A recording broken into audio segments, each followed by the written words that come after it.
Hello and welcome to France 24's weekly music show. I'm Marjorie Hache, and this week I'm delighted to welcome techno-punk DJ and music producer Louisahhh to the show.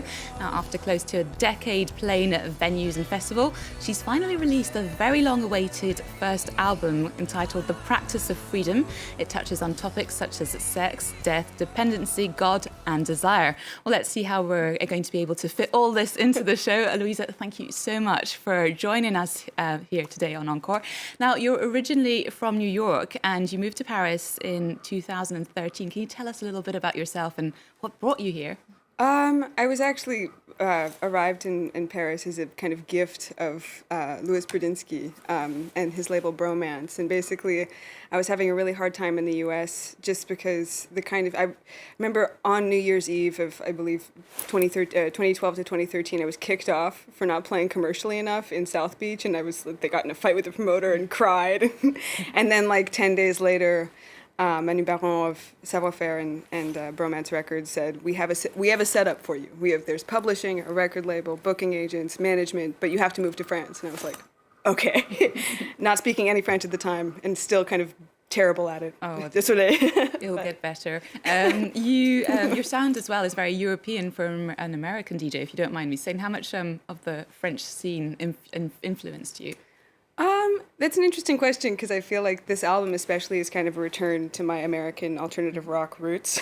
But yeah, I think being immersed in the club culture of France and being able, techno is a mainstream idea in Europe in a way that it's not in the US, even kind of more underground and aggressive sounds. Mm-hmm. And it's been a real blessing to be able to kind of embrace that fully and be able to make a living off of it in a way I don't think I could in the US. Mm-hmm. So it's definitely had, like, being able to tour here and having a crowd that is so educated and so immersed in the actual club culture has been definitely a gift of being in Europe.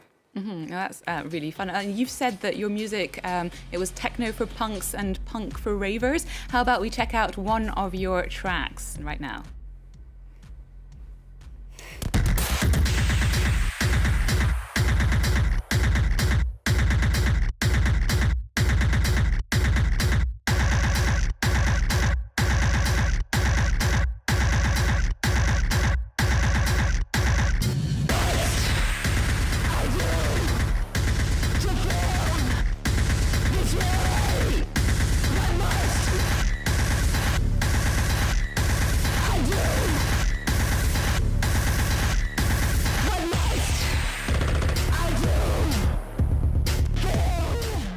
Perhaps one of the hardest hitting tracks there on Louisahh's first album, The Practice of Freedom. But if you like Nine Inch Nails and also Miss Kitten, so there's lots of softer songs on it, you will definitely find a satisfaction. Now, I read also that the title was inspired by a book written by Bell Hooks. Can you tell us a little bit more about this inspiration? Yeah, I mean, I really love the work of Bell Hooks. She's a Black academic, feminist, author, and teacher, and she writes about the practice of freedom as teaching to transgress and kind of teaching community as an act of liberation.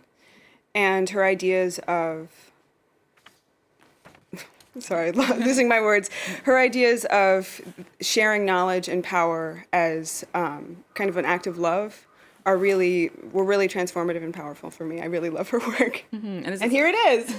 And is it something that you feel like you're like sharing as well for your music as well? It's something you're echoing? I mean, I feel like so much of what I've been gifted by the artists that inspired me, you mentioned Nine Inch Nails and Miss Kitten and of course Garbage, and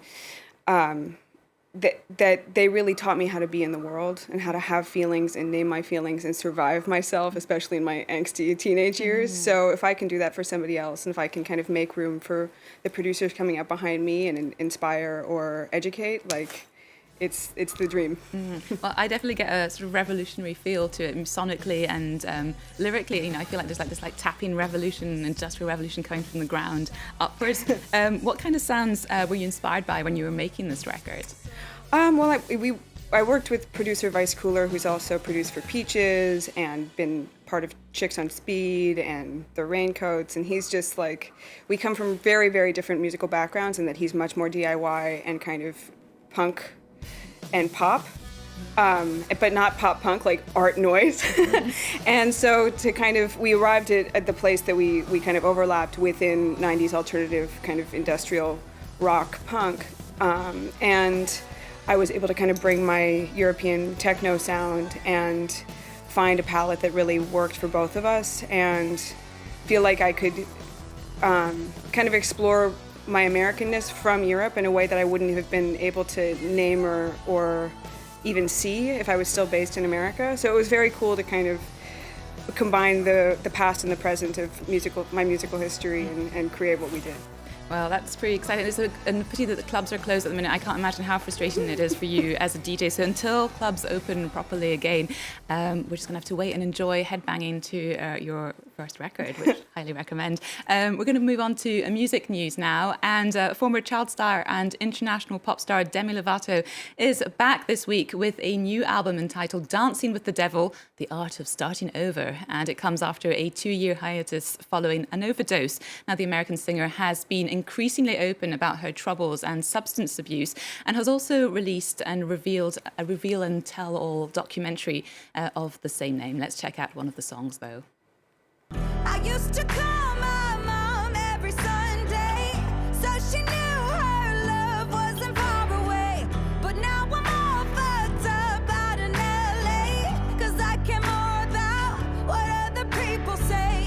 I used to not take chances with God's name, but it's been so long since I last prayed.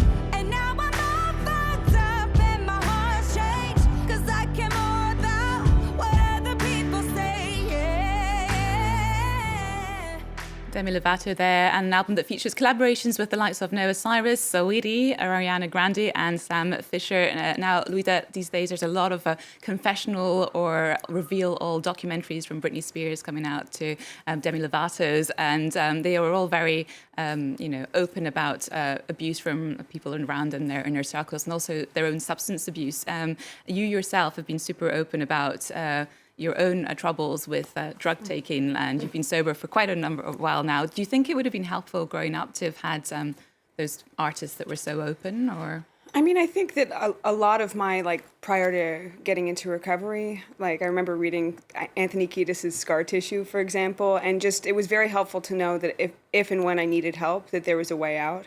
And so I think that anything that kind of carries a message of experience, strength, and hope within a mainstream, without, of course, kind of breaking anonymity, is a really good thing. I think, the more we can kind of spread the message that there is a life after addiction is amazing. No, thank you for sharing with us. And we're going to move on now to La Femme, a French band that you may very well be aware with since you live in France. They're pretty intense. They make psych punk, and they're releasing their third album entitled Paradigme.